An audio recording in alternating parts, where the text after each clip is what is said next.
It was rush hour in Springfield, and pulling into this busy traffic on Sunshine, two men who had never met, but who would soon become bonded for life. Harry was headed home from a medical appointment at St. John's. All I remember is going out to the car, kind of like a dream. Jim was on his way home from work and noticed a car about a mile ahead of him. He was driving erratic. It was starting and stopping, and driving across the road instead of weaving. And the starting and stopping made me think that this was somebody that was in trouble. Reason to keep your distance, right? Not for this former firefighter turned bus driver and Red Cross trained emergency worker. I got up close and tooted my horn, and Harry pulled over just like I had control of the car. He pulled over, and I pulled right behind him where he couldn't back out. Jim ran to Harry's car. As soon as he cracked the window about 3 or 4 inches, I had that sweet smell coming out. You know, I knew that he was diabetic. A diabetic with dangerously low blood sugar, confused and scared. I say vaguely, real vaguely aware of pulling over to the side of the road for a short time. About that time, a woman had pulled up behind Jim with some brownies in her car. As Harry was eating a brownie, Jim turned around to thank the woman, thinking the crisis was over, but the worst was yet to come. Something spooked me. And Harry took off.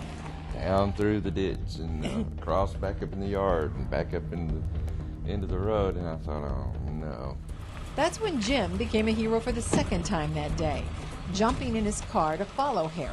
Unable to reach 911 on his cell phone, Jim called his wife and she alerted police to what was happening, unsurprised at what her husband was trying to do. He's just that kind of man.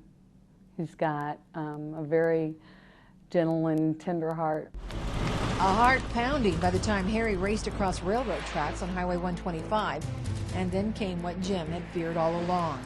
He got off into the ditch, nosed into a culvert, and went airborne, flipped one time and landed on a telephone pole with the driver's side door down on the ground. Jim ran to Harry a second time, shut his car off, and suspecting he had hurt his neck, held him in place until paramedics, who were already on their way, arrived a few minutes later. That's about all there is to it, really. I mean, training kicked in, I did what I was supposed to do. Oh my goodness. Julie Clark, who nominated Jim as one of our everyday heroes, sees it differently.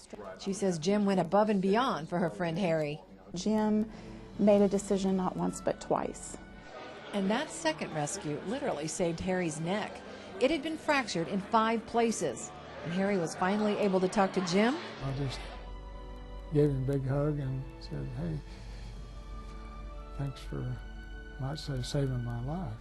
To Harry and his wife, Jim is a special kind of hero who cared for a complete stranger that day. That he was willing to do the Lord's work that day and to risk himself for someone he didn't even know who they were. But like most heroes, Jim takes his service in stride. It's helping somebody. It's not really saving somebody. It's helping them. Still, he welcomes what has come from that day when he and Harry first met.